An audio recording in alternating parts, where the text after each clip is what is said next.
Well, thank you again for taking the time out to speak with me. I appreciate it. So I wanted to start off asking about, Charles, I wanted to ask you first about writing the script and where maybe the idea came from and what that process was like for you working on the script. Yeah, the script came from a question of that I was eternally asking or struggling with around the trauma, generational trauma for Black boys, and how when a boy who doesn't belong in a certain sort of world that gets pulled into it, like how does he escape that? And I guess really looking at the larger sort of image of the social acceptance of violence. The process was long. I wrote the first draft in 2010, and I'm influenced by crime genre, and at the time that I was trying to look at a way of telling this story about violence within a genre that often Black characters aren't included in as in lead roles, and so slowly this evolved, and then 10 years later, here we are. Also, I wanted to ask you all about the casting and when the script was sent out and how you signed on to star in the film as well, and what that experience, like casting, was like overall as well. Me? Yeah, everyone, yeah. You go first, Thamela, go ahead. Well, for me, Charles had contacted me, and he said that he had this project that he wanted me to work on, and I had worked on 2 other things with Charles before this one, so we already knew each other. I already knew what his working style was like. So he approached me with this, and of course I read the script and was very intrigued by this concept that he wanted me to be involved in. And he did a great job of explaining to me like what his intention was for the script, behind the script, and we were exchanging ideas. I was kind of like trying to throw some understanding out there to properly feel like what he was trying to convey, like through the script being that generational trauma that exists within the society that we live in, especially is more prevalent with African American people, and how he was going to convey that using Saul in the script that he wanted me to work on. So all of that seems very intriguing off the top, and when Charles approaches you with something, he makes it very hard for you to turn it down. So with this being already such a compelling script, and Charles being the kind of artist that I know that he is, it was very I was very eager to be a part of it. Mm-hmm. And also, Saul, I wanted to ask you as well what that experience was like for you of signing on to star in the film as well. Well, it's a beautiful sort of reality, which is heavy, in fact, in that, here's a film that's labeled as a crime noir sort of thing, but because of who and how it's filtered, meaning that with Charles and at the helm and the motion as a co-writer, and the fact is that the opportunities to tell stories like these, there's lots of opportunities to have a crime drama out there, but when people of color often, find these opportunities, we're also beladen with the reality of, I want to say something. I need to say something, and I need this to say something, and I need to approach, a particular topic that is not only like fun and interesting, but something that I hope can carry some weight. And I personally love when a project circles around a question. In this sense, it's the question of, as already been stated, how do we put an end to a cycle of generational trauma, which is a huge question for Black and Indigenous people who are, repeatedly confronted with, not only what the system enacts upon them, but how they respond to it, and then what they teach their children about and through that response.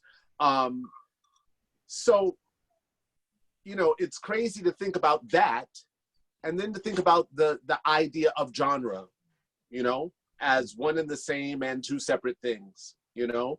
And so when knowing Charles, and I've known Charles since my first film was at TIFF in 1998. I met him then, and we remained friends and close ever since then. When this opportunity came, and Charles, you know, gracefully approached me, as he had said he would years before, like, when that time comes, I'm reaching out to you. I want to do a film with you. On one hand, you know, in terms of the weightedness of what the story would have, that I knew would be there. In terms of his attention to genre and how he chose to place those questions and realities within the framework of something that we're kind of familiar with in terms of a crime noir or something, that's kind of how the brilliance shone through, you know? And so I was very excited upon first reading and learning about the cast, and Charles really created a safe space for us as actors, as thinkers, as artists, to come together and create this film. So it's overall just a beautiful experience. And also, speaking of TIFF, I also wanted to ask you all about this experience of coming back together for the world premiere at the festival, and what that experience has been like, or really reuniting to share the film now with audiences at the festival as well. I mean, well, go ahead. Yeah, you guys should take it, because for me, you know, this is the closest I get to reuniting as you know, someone that's banned from entering Canada. I'm able to virtually visit, but I'm very excited about what's about to happen, and excited about the fact that those guys will be able to be together. It's really unfortunate that Saul can't be here with us, you know, under these conditions. It's like there's this disconnect, and you know, we have you know, well, we didn't really know that when we learned that we're in the festival, that, you know, it was mentioned in a note, but it was all like questionable whether there'd be a public screening with people, and so, but you know, yeah, they decided to do that, and unfortunately, Americans aren't allowed into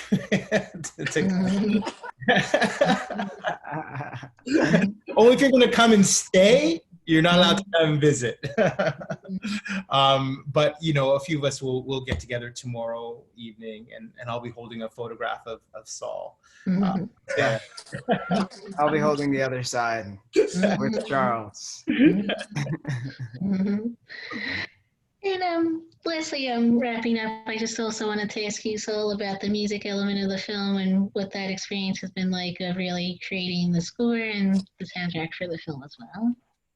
Yeah, I mean, it's super exciting for me. One, just because synergistically a lot of things came together, you know, that were kind of unexpected, and that when Charles approached me, I was in the midst of working musically with 3D, Robert from Massive Attack, and we were just playing around with ideas, and I read the script, and loosely in my head I thought, maybe this belongs to that, but I didn't give it too much thought. I shared the idea with Charles, I shared the idea with Robert, but I had an acting job in front of me, so I was primarily focused on performing.